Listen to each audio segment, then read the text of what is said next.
ഇന്നത്തെ കാലഘട്ടത്തിൽ നമുക്ക് ദൈവത്തിന്റെ സംരക്ഷണം അത്യാവശ്യമാണ്. 90 എന്ന സങ്കീർത്തനത്തിലൂടെ നമുക്ക് അത്യുന്നതനായ ദൈവത്തിന്റെ സംരക്ഷണം യാചിക്കാം. അത്യുന്നതന്റെ സംരക്ഷണമുള്ളവനും ദൈവത്തിന് തണലിൽ ജീവിക്കുന്നവനും ഭാഗ്യവാനാകുന്നു. എന്റെ ആശ്രയവും സങ്കേതവും അങ്ങാകുന്നുവെന്ന് കർത്താവിനോട് പറയുക. ദുഷ്ടന്മാരുടെ കെണിയിൽ നിന്നും വ്യർത്ഥമായ സംഭാഷണത്തിൽ നിന്നും അവിടുന്ന് എന്നെ രക്ഷിക്കും. തന്റെ തൂവലുകൾ കൊണ്ട് അവിടുന്ന് എന്നെ മറച്ചുകൊള്ളും. തന്റെ ചിറകുകളുടെ കീഴിൽ അവിടുന്ന് എന്നെ കാത്തുകൊള്ളും. രാത്രിയുടെ ഭീകരതയും പകൽ പറക്കുന്ന അസ്ത്രവും നീ ഭയപ്പെടേണ്ട.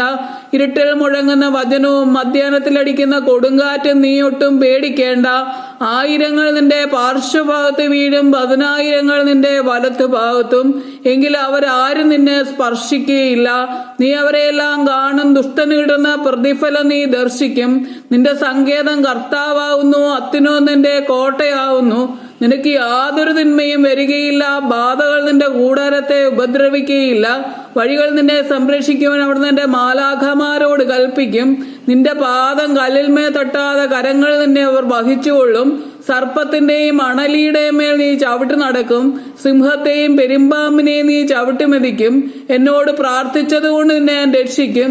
എന്റെ നാമം അറിഞ്ഞതുകൊണ്ട് നിന്നെ ഞാൻ ശക്തിപ്പെടുത്തും. എന്നെ വിളിച്ച് അപേക്ഷിക്കുമ്പോൾ ഞാൻ നിനക്ക് ഉത്തരമരുളും. നിന്റെ സങ്കടകാലങ്ങളിലെല്ലാം ഞാൻ നിന്റെ കൂടെ ഉണ്ടായിരിക്കും. ശക്തിയും ബഹുമാനവും നിനക്ക് ഞാൻ നൽകും. ദീർഘായുസ് നൽകിക്കൊണ്ട് നിന്നെ ഞാൻ തൃപ്തനാക്കും. രക്ഷിക്കുവാനുള്ള എന്റെ കഴിവ് നിന്നെ കാണിക്കുകയും ചെയ്യും. ഈ പ്രാർത്ഥന ചൊല്ലി നമ്മുടെ കുടുംബം മുഴുവനും, നമ്മളെ ഓരോരുത്തരെയും എല്ലാവിധമായ